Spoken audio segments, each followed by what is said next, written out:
Here's a hammock with some ridgeline tuning applied. So you notice on this end we have the ridgeline just around one leg of the continuous loop. So this is after me hanging in it and putting my feet to that side. And so it's just allowed some more fabric to go over there. And versus say like if you were to cut this hammock at an angle to create this asymmetrical thing, this is a lot less stress because notice, let me give this a tug to center it up a little bit.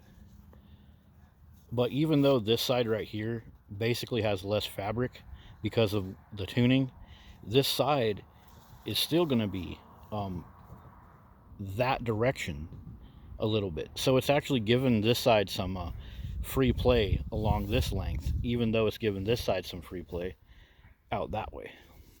So it doesn't create much stress on the overall hammock, because even though you see how that continuous loop is given more fabric to the side to the left, or I'm sorry, to the right of our screen, this part on the left is actually about my finger, about a ½ inch. It has a ½ inch less to go up. So the stress on this side is also relieved, even though it's going to feel tighter. When you lay in the hammock, this side will feel snugger versus that side. So it's cool because it doesn't create stress on the fabric. And you might be able to notice the center line of the ridge line is asymmetrical versus the hammock. You can kind of see with the 3 panel colors, the other side is off to the left a little bit and this side's off to the right a little bit. So yeah, that's just what it looks like in person.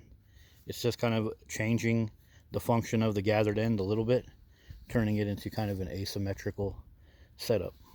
This is after me laying in it, and in this hammock I was putting my head on this side to utilize the little bit of extra space, and then my feet diagonally on that side.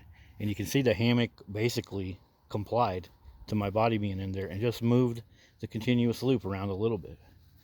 And if I tried to lay the other way, it would be more snug and it wouldn't quite comply. It would just go like this. It would get all tight.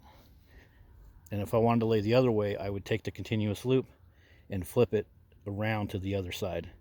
And I'll show you. It's really easy. There's a video in the description how to do it.